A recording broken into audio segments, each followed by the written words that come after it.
मुख्तार को इस तरह से दफनाया गया है कि अगर 20 साल बाद भी उनकी लाश को निकालकर अगर पुख्ता सबूत अगर सरकार चाहेगी, कोर्ट चाहेगी, तो मैं दे दूंगा कि हाँ उनको जहर देकर मारा गया है। और ये पोस्टमार्टम रिपोर्ट में जो ये निकला है कि दिल के दौरा से मरे हैं, तो ये तो सब बिके हुए सब डॉक्टर थे ना। वो माफिया नहीं थे, वो गरीबों के मसीहा थे और वो मरे नहीं है, आज भी जीवित है, आज भी जीवित है मुख्तार अंसारी। और उनको जहर देकर तो मारा गया, क्लियर।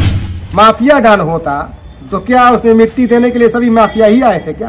तो अफजाल अंसारी लाश को जांच करवा देंगे और दूध का दूध पानी का पानी हो जाएगा। इस देश को अगर बचाना है तो भाजपा की सरकार को खत्म करना होगा जड़ से, वरना ये हमारा देश नहीं बचेगा, नहीं बचेगा, नहीं बचेगा। नमस्कार दोस्तों, मैं हूं आर.के. निषाद। स्वागत करता हूं आप सबका दर्शक न्यूज़ 24 में। दोस्तों, इस वक्त हम गाजीपुर जिले के मोहम्मदाबाद में मौजूद हैं और यह अष्ट शहीद इंटर कॉलेज है और यही अखिलेश यादव का आगमन हुआ था, जहां पर वो मुख्तार अंसारी के परिवार से मिले और अपनी संवेदना व्यक्त की और उसके बाद यहां से रवाना हो गए। एक बार छायाकार से कहेंगे थोड़ा दिखाएं। यही हुआ ग्राउंड है जहां पर अखिलेश यादव जी आए थे और लाखों की भीड़ यहां पर उपस्थित हुई थी। और ये कुछ बातें बताने लगे मुख्तार अंसारी के बारे में और साथ ही इन्होंने अपने ऊपर भी कुछ बातें बताई, तो थोड़ा इंटरेस्टिंग लगा। तो हमने सोचा कि क्यों ना इनसे बातचीत की जाए और जानने का प्रयास किया जाए कि दरअसल पूरी बात क्या है और क्या कुछ ये बताना चाहते, क्योंकि इस वक्त जो माहौल बना हुआ है वह यह है कि कोई तो मुख्तार अंसारी को माफिया बोल रहा है और कोई गरीबों का मसीहा बोल रहा है। हालांकि इन दोनों बातों में कितने फासले हैं, सच्चाई क्या है, यहाँ के लोगों से जानने का प्रयास करते हैं और उनसे जुड़ी कुछ बातें हैं जो ये हमसे साझा करना चाहते हैं। तो आइए इनसे बातचीत करते हैं, दरअसल क्या कुछ हमसे बताना चाहते हैं। क्या नाम हुआ आपका? हमारा नाम सर अशरफ अली है जी। इस समय हम कहाँ मौजूद हैं? मोहम्मदाबाद के ये जो स्कूल है इंटर कॉलेज और शहीद इंटर कॉलेज, हाँ, यहाँ के ग्राउंड में हम लोग मौजूद हैं। अखिलेश यादव जी आए थे जी, देखे आप? हाँ देखे हैं। हम लोग फाटक पर भी गए थे तो वहाँ पे उनको देखने का अवसर नहीं मिला, सब रास्ते बंद थी। तो हम यहाँ चले आए हैं कि यहाँ पे आएंगे तो हम लोग कम से कम उनको देख पाएंगे। और भीड़ भी देखने आए थे कि भाई कितनी जनता आई है, तो मैंने देखा है, जहाज जुड़ी है, उसके बाद आप लोगों से मुलाकात हुई। तो ये बताइए, चलिए ठीक है, ये तो रही अखिलेश यादव जी की बात। अखिलेश यादव जी सहित तमाम बड़ी बड़ी हस्तियां यहाँ पर मिलने आई, तमाम बड़े बड़े नेता मिलने आए, जैसे असदुद्दीन ओवैसी हो गए, स्वामी प्रसाद मौर्य जी हो गए, पल्लवी पटेल जी हो गए, इस तरह के तमाम नेता जो है, धर्मेंद्र यादव जी सहित तमाम नेता है। आज अखिलेश यादव जी का भी आगमन हुआ। तो अभी आप बता रहे थे कि मुख्तार अंसारी के बारे में कि कुछ मामला था जिसका मैं चश्मदीद हूँ और मैं उसको याद करता हूँ, या फिर हमले के बारे में कुछ आप चर्चा कर रहे थे। क्या कुछ मामला था वो बताएं। देखिए, आप उसरी कांड के बारे में पूछ रहे हैं शायद जी।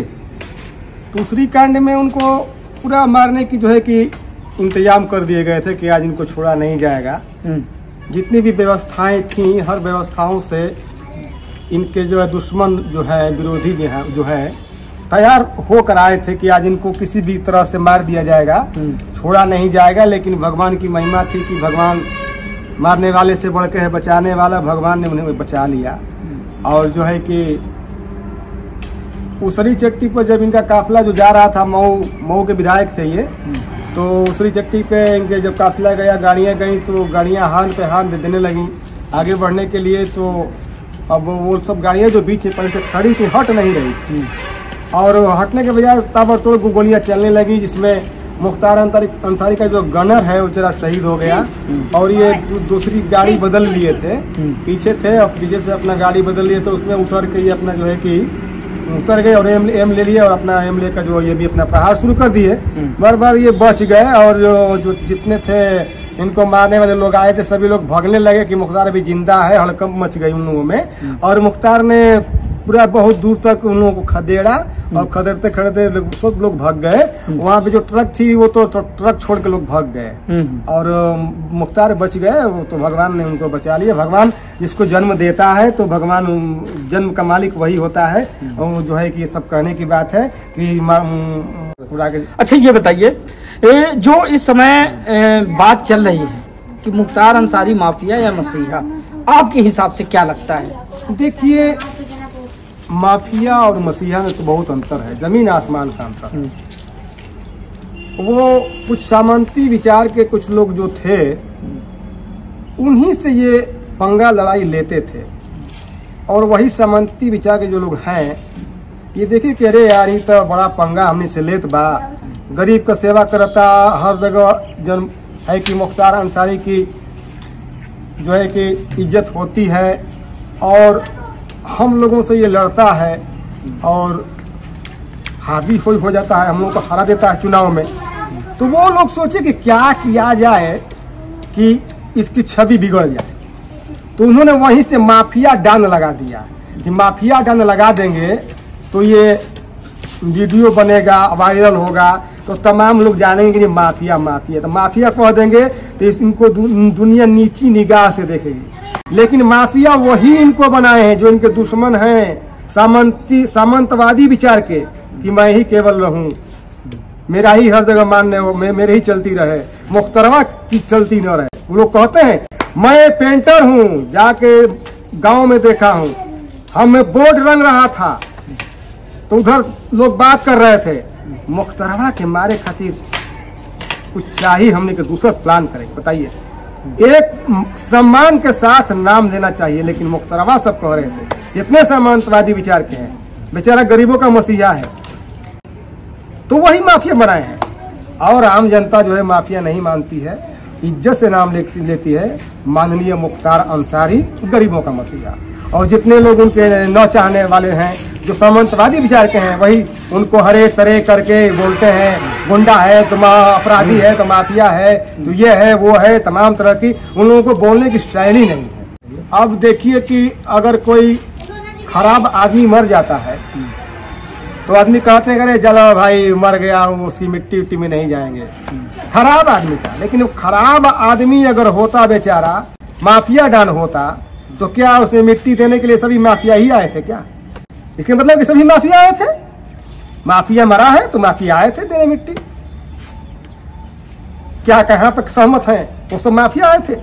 जो 4 लाख 5 लाख की जो भीड़ आने वाली थी, वो 2 लाख की भीड़ आके सिमट गई, बहुत से लोग आ नहीं पाए, यानी कि डिटेन कर लिया गया, रोक दिया गया। जगह जगह जो इनके पूर्वांचल से तमाम जगहों से, पूरे पूर्वांचल से, मऊ से, घोसी से, बलिया से, जहां तहां से वो सब गाड़ियां काफिला आ रहा था, लेकिन जगह जगह रोक दिया गया, ये कहकर कि धारा 144 लगी है, आप लोगों को जाना नहीं है। वो लोग लौट गए। वही लोग उनके जनाजे में आ पाए जो अगल बगल के रहने वाले लोग थे, जो पतली गली रास्ता देखे थे, वही आकर शामिल हुए। तभी तो भीड़ 2 लाख की इकट्ठा हुई। और वो अगर माफिया होते तो इतनी भीड़ नहीं आती। वो माफिया नहीं थे, वो गरीबों के मसीहा थे, और वो मरे नहीं है, आज भी जीवित है, आज भी जीवित है मुख्तार अंसारी, और उनको जहर देकर तो मारा गया, क्लियर है। मैं मुख्तार के पक्ष में हूं और उनको जहर देकर मारा गया है। ये जो काम कर हुआ उनके साथ हुआ है, ये सब सरकार की जिम्मेदारी है। सरकार ने मिलजुल कर उनको ऐसा किया है। बताइए, कोई आईसीयू में भर्ती होता है, तुरंत उसको जेल में ठेल दिया जाता है। फिर थोड़ा अगर स्वास्थ्य सही होता है, अच्छा होता है, कोई व्यक्ति आईसीयू में जाता है तो उसको आराम रेस्ट करने की आवश्यकता होती है। लेकिन ये लोग सोचे कि अरे भाई अब आराम करवाएंगे तो ये अच्छा हो जाएगा, जल्दी ठेला जलिया में कि जल्दी इसका प्राण निकल जाए। तो किसी साजिश के तहत इसको स्लो पॉइजन देकर मारा गया है। अरे तो तुमको मारना ही होता तो सामने से क्यों नहीं मारे उस शेर को? उस शेर को सामने से आके मार, किसी में हिम्मत होती तो पीठ के पीछे तुम क्यों मारे हो? तुम्हारी बहादुरी है।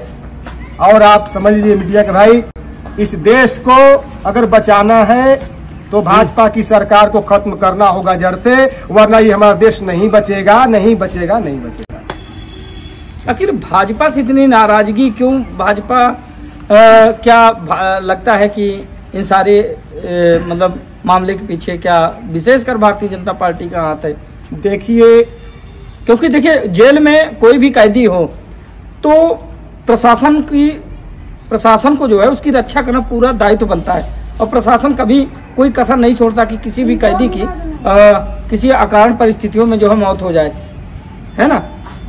देखिए, आपने अभी बोला है कि जेल कोई कसर नहीं छोड़ता, ठीक है, आपने कह दिया। आप ही बताइए, मेरे साथ बैठे हुए हैं, कि अगर आप ही के परिवार की किसी की तबीयत खराब हो जाएगी, अगर वो व्यक्ति आईसीयू में होगा, अगर उसकी स्थिति सुधार हो रही है, तो उसको आईसीयू से अगर वो उसकी मान लीजिए तबीयत फिट मानी जा रही है, ठीक है, तो आईसीयू से उसको निकाल कर 2-4-5 दिन किसी बढ़िया रूम में रखा जाए, ताकि इसकी स्वास्थ्य पूरी तरह से अच्छी हो जाए, तब इसको कहीं स्थानांतरण किया जाए। सही बात है कि नहीं बात है? अब ये बताइए, उसकी स्थिति सही नहीं थी और आईसीयू से निकाल कर तुरंत जेल में डाला जाता है, और वो व्यक्ति बोल रहा था, पत्र लिख रहा था कि मुझको स्लो पॉइजन दिया जा रहा है। क्यों? सांप भी मार दो, लाठी भी बच जाए। रे भाई, मैं तो सही बात बोलने से नहीं रुकूंगा, बोलूंगा। बेचारे को मारा तो गया ही है। और आप जो बोल रहे हैं कि ये जो शासन प्रशासन तो सब मुंशी के हाथ में है, ज्यादा मैं नहीं बोलूंगा, इतना बोलूंगा कि मिलजुल कर शासन प्रशासन ने मिलजुल कर ये साजिश रचकर उसको स्लो पॉइजन दी है, ताकि उसके हत्या का कारण बने, और उसको मारना इन लोगों को एकदम ठान लिए थे कि जैसे भी मारना है मुख्तार को मारा जाएगा। और ये जाल बुना गया कि उसको गोलियों से मारेंगे हम तो जो है कि देश में आग लग जाएगी। ये एक रणनीति बनाई गई कि स्लो पॉइजन दे दिया जाए, और स्लो पॉइजन देकर ही वो लोग मार दिए मेरे शेर को। अच्छा ये बताइए, कहा यह जाता है, मेडिकल रिपोर्ट में भी ये आया कि हार्ट अटैक से उनकी मृत्यु हुई है, और इससे पहले भी उनको हार्ट अटैक आ चुका था, शायद उनको और उनकी पत्नी को भी, ऐसा बताया जा रहा है। तो क्या लगता है कि जो हार्ट अटैक से बताया जा रहा है, तो उस मृत्यु को आप नहीं मानते कि हार्ट अटैक से हुई है? ऐसा है, देखिए, हार्ट का मतलब क्या होता है पहले समझ लीजिए आप। हार्ट जो है पूरे बॉडी की खून की सप्लाई करती है। वो व्यक्ति अच्छे परिवार से था, खाया पिया था, हिस्ट पुष्ट था, यंग था, नौजवान था, उसका दिल जो है बहुत अच्छा था, मजबूत था। मजबूत दिल पे जल्दी हार्ट अटैक नहीं आता है। और पूरा ये जो है कि प्रूफ है, परंपरा रही है कि उसके परिवार में आज तक किसी को हार्ट अटैक नहीं आया। हार्ट अटैक किसको आता है? जो कमजोर होता है, जो डरपोक होता है, उसको हार्ट अटैक आता है। वो न डरपोक था न कमजोर था, उसको हार्ट अटैक आने की कोई स्थिति नहीं थी। ये बनाया गया है कि हार्ट अटैक दिखलाएंगे तो हम बच जाएंगे, लेकिन इसकी गवाही, इसकी जो पकड़ अभी नहीं होगी। अभी जो है कि अफजाल अंसारी, उनका परिवार अभी गम में डूबा हुआ है, और अफजाल ने बोला है कि मुख्तार को इस तरह से दफनाया गया है कि अगर 20 साल बाद भी उनकी लाश को निकालकर अगर पुख्ता सबूत अगर सरकार चाहेगी, कोर्ट चाहेगी, तो मैं दे दूंगा कि हाँ उनको जहर देकर मारा गया है। और ये पोस्टमार्टम रिपोर्ट में जो ये निकला है कि दिल के दौरा से मरे हैं, तो ये तो सब बिके हुए सब डॉक्टर थे ना। उमर अंसारी ने बोल चुके हैं कि यूपी के डॉक्टरों पर भरोसा नहीं है हमें। योगी सरकार ने, मोदी सरकार ने सब कुछ खरीद लिया है भाई, खरीद कर जो है कि मनमानी करवा रहे हैं।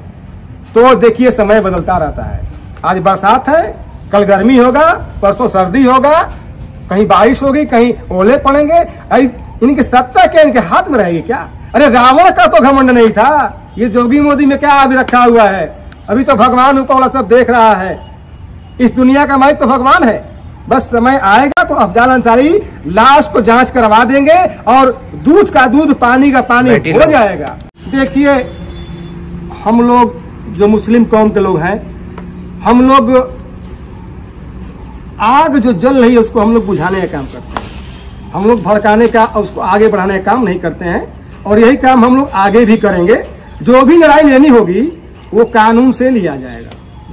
कानून के, हाँ, कानून से बड़ा कोई नहीं होता। इस देश में रूल ऑफ लॉ है, कानून है। जो कानून के चलते जो होगा होगा, हम लोग दंगा नहीं फैलाएंगे। कोई कानून हाथ में नहीं लेना चाहेंगे जी।